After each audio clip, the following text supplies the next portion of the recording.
Les petits-enfants n'auraient jamais imaginé que derrière son air bourru, leur grand-père avait eu une vie si folle. Et leur grand-mère, dans sa jeunesse, était une vraie beauté. Ils ne comprenaient pas ce qui avait poussé leurs grands-parents à interrompre leur exploration du monde pour venir s'installer dans cette Provence isolée. À cette question, grand-mère a semblé touchée par de vieux souvenirs qu'elle préférait taire. Elle a éludé d'une réponse évasive avant de s'éclipser. Contrairement à son frère et sa sœur qui rejetaient totalement Paul, le petit Théo semblait beaucoup apprécier son grand-père.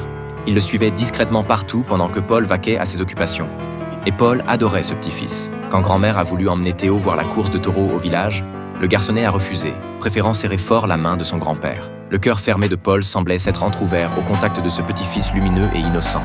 Il lui consacrait toute sa patience. Avec les deux autres, en revanche, un simple regard suffisait à mettre le feu aux poudres. En réalité, Paul appréciait Raya, mais il ne supportait pas de la voir devenir comme sa mère. Alors quand il l'a vu se rapprocher du vendeur de pizza, il n'a pas hésité à aller les séparer. « Je le déteste, je le hais, Zrenia !» s'est exclamé Raya. Grand-mère lui a expliqué que grand-père voulait juste qu'elle soit prudente en amour. Mais Raya n'a rien voulu entendre et est tombée éperdument amoureuse du jeune homme. Un après-midi tranquille, alors que le frère et la sœur se chamaillaient sur la balançoire et que Paul s'occupait de ses oliviers. Un vrombissement de moteur s'est fait entendre au loin, se rapprochant. Puis, sont apparus des motos vintage. Paul n'en croyait pas ses yeux. C'étaient ses vieux amis avec qui il avait fait le tour du monde. Ses visages familiers l'ont instantanément replongé 40 ans en arrière.